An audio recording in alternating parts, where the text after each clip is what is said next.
আমরা পঞ্চম শ্রেণীর প্রাথমিক গণিতের অধ্যায় ১ এর গুণের অনুশীলনী ১ এর ৫ নম্বর অঙ্কটি দেখব আজকে। এই ৫ নম্বর অঙ্কে বলা হয়েছে, বলছে একটা গ্রামের রাস্তা নষ্ট হয়ে গেছে, সেই রাস্তা মেরামতের জন্য ওই গ্রামের লোকজন টাকা তোলার সিদ্ধান্ত নিল। রাস্তাটি ঠিক করার জন্য, ভালো করার জন্য। এখন বলা হচ্ছে ওই গ্রামে ৩২৪টি ফ্যামিলি আছে, ৩২৪টি পরিবার আছে। তারা সিদ্ধান্ত নিল যে প্রত্যেক পরিবার ২৫০ টাকা করে জমা দেবে। এক একটা ফ্যামিলি এই রাস্তা মেরামতের জন্য ২৫০ টাকা করে দেবে। দিলে সর্বমোট কত টাকা হবে? তাহলে চিন্তা করেন, একটা পরিবার দিবে ২৫০ টাকা, তাহলে দুইটা পরিবার দিবে কত? ৫০০ টাকা। ৪টা পরিবার এভাবে ১,০০০ টাকা, ৮টা পরিবার ২,০০০ টাকা, এরকম করে দিবে। তাহলে আমরা যে কাজটা এখানে করব সেটা হলো যে আমাদের প্রথমে আগে লিখতে হবে যে একটা পরিবার কয় টাকা দেবে আর গ্রামে কয়টা পরিবার আছে।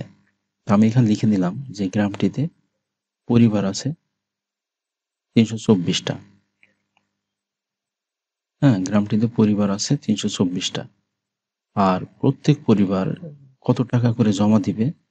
প্রত্যেক পরিবার ২৫০ টাকা করে জমা দিবে। জমা দেয় ২৫০ টাকা করে। তাহলে সর্বমোট কত টাকা হবে? তাহলে মোট টাকা হবে এই ৩২৪ আর ২৫০ এর গুণফল। কারণ আমরা এখানে যোগ করে পারবো না। তাহলে আমি এই দুইটা গুণ করে দিব। গুণ করে যে ফলাফলটা আসবে সেটাই হলো মোট জমা টাকার পরিমাণ। তাই ৩২৪ ইনটু ২৫০। কারণ কি, আমি যদি এভাবে বের করতে চাই, একটা পরিবার ২৫০ টাকা দেয়, দুইটা পরিবার ৫০০ টাকা দেয়, তিনটা পরিবার ৭৫০ টাকা দেয়, তাহলে অনেক দেরি হবে। তাহলে গুণ করে দিলেই কিন্তু একবার রেজাল্টটা পাবো।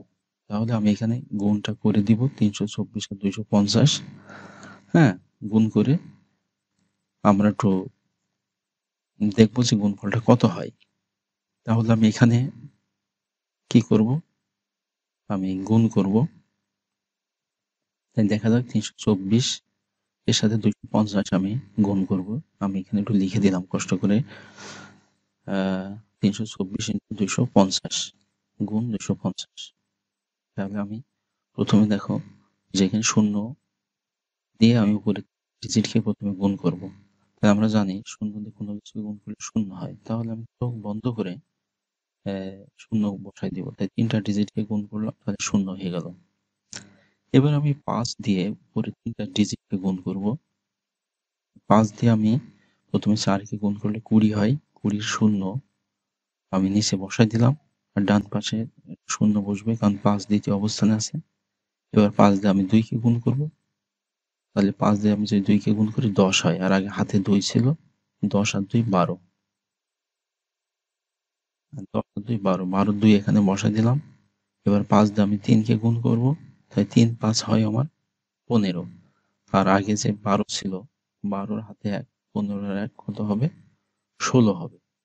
তাই ১৬, ১৬র ৬ আমি এখানে বসাই দিব। আমার হাতে কিন্তু এখন ১ আছে, ১ এখানে বসে গেল। এবার ২ দিয়ে আমি ৪ কে গুণ করব। ২ দিয়ে আমি যদি ৪ কে গুণ করি কত হবে? ৮ হবে। তাহলে ৮ আমি তৃতীয় অবস্থানে বসাবো, কারণ ২ ৩ নম্বর পরের অবস্থানে আছে। বাকি দুইটা শূন্য দিয়ে ফিল আপ করে দিলাম। তাই ২ দিয়ে ২ কে গুণ করলে ৪ হয়, ৪ বসাই দিলাম। ২ দিয়ে ৩ কে গুণ করলে ৬ হয়। তাহলে আমার গুণ করা শেষ। এখন আমি এই যে গুণগুলো করলাম, এগুলো আমি এখন যোগ করব। যোগ করে যে ফলাফল হবে সেটাই হবে আমার উত্তর। তাহলে আমি যোগ করি যে ০ ০ ০ শূন্য হবে, আবার এখানেও ৩টা শূন্য আছে, শূন্য হবে যোগ করলে। তারপরে হবে ৮ আর ২ ১০, ১০ এর শূন্য, হাতে ১, ৬ আর ৭ ১০, ১০ আর ১ ১১, তারপর হাতে ১, ৬ আর ১ ৭, ৭ আর ১ ৮। তাহলে ৮ ১ ০ ০ ০ হচ্ছে। তাহলে আমার সর্বমোট কত টাকা হবে? সর্বমোট টাকা হবে আমার কত? ৮১,০০০ টাকা। তাহলে আমি কিন্তু খুব ইজিলি কিন্তু গুণ করে এই ৩২৪টা পরিবার ২৫০ টাকা করে দিলে কত টাকা হয় সেটা বের করে ফেললাম। তাহলে আমার উত্তর হবে ৮১,০০০ টাকা। কিন্তু আমি যদি একটা পরিবার দেয় ২৫০, দুইটা পরিবার দেয় ৫০০ টাকা, তিনটা পরিবার দেয় ৭৫০ টাকা, বা 4টা পরিবার দেয় 1000 টাকা, এরকম করতে করতে কিন্তু আমার অনেক দেরি হতো। সেজন্য আমরা কি করলাম, যে একটা পরিবার দেয় 250 টাকা, অতএব 324টা পরিবার দেয়, এটা গুণ করলে একবারে কিন্তু বের হয়ে গেল। তো এই ধরনের অঙ্কগুলো আমরা গুণ অঙ্কের মাধ্যমে আমরা কি করব, সমাধান করব। ঠিক আছে?